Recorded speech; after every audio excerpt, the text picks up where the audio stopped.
There are two types of questions in life. Those that we can use logic and rationality to answer, and those that we can only live into the answers.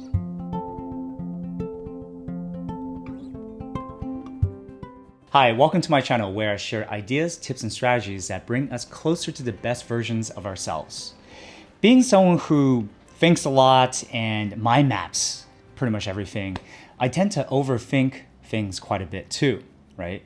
And this two-question framework has really helped me determine when I'm overthinking, when I'm thinking too much about something, right?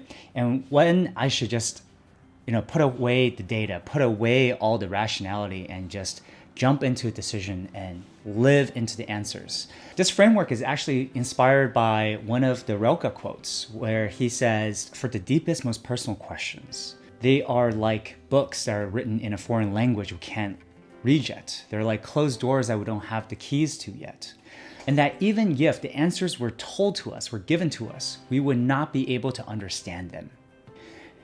For these kind of questions, we need to be patient and we need to actually live these questions, love the questions, so that perhaps one day we can actually live into the answers. And what I realize is that in life, there are the first set of questions where there is a lot of data for, right? There's a lot of precedents. There's a lot of, for example, like what career you want to go to or what company. You can just go on Glassdoor to see what people think about it. You can ask your friends who've done it. Like these are the pretty beaten path kind of decisions that I think we can use rationality, use a lot of mind mapping to try to figure out that answer before we actually, live into it. And then there are what I call the Rilke questions, the ones that are very deep and personal and very emotional often in nature, where thinking so much actually gets in the way of pursuing them or reaching that answer. For example, recently I've been having a lot of discussions with my parents about my career choice. Being Asian parents, they were horrified that I had quit a lucrative career in tech to pursue education in front of the camera. This is something definitely unheard of, untrodden, and it caused them a lot of anxiety. To prep for the conversation with them, I had mind mapped out all these different factors about their background, where they're coming from, and all the different factors that I had on my side, the pros and cons, right? And I was using rationality, I was using logic and information in order to craft this argument. And when I shared this with my partner, Olivia, her first words were, Shane, you can mind map all of this out. You can mind map until you're blue in the face. But at the end of the day, this is going to be a highly emotionally charged conversation. It's almost like a bare knuckle fight, essentially, in an emotional sense, right? That your mind maps will maybe get you part of the way there, but you're going to have to face a lot of these issues head on. And honestly, listening is probably a better way of approaching it. I really took her advice to heart because being a thinker, sometimes the emotional component doesn't come essentially as naturally, right?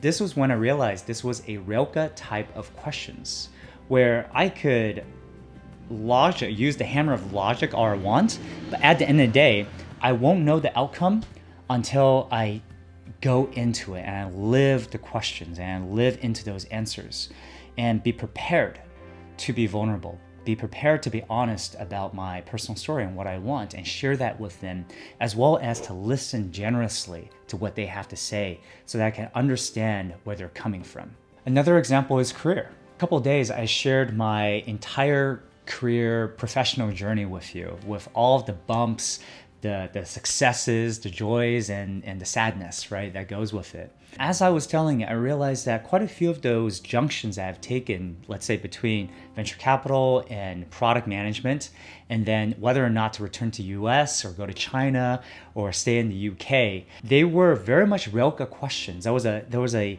combination of rationality, of course, right? Because you want to know what your career prospects are. But at the same time, there's a lot of uncertainties about, hey, is the startup that I'm joining going to actually make it? Sometimes they don't, and often they don't, right? That I had to be willing to live into the questions because there's no way to rationalize. Again, in the world of uncertainty, sometimes you just have to be patient, work hard, hope for the best, and live into those answers, right?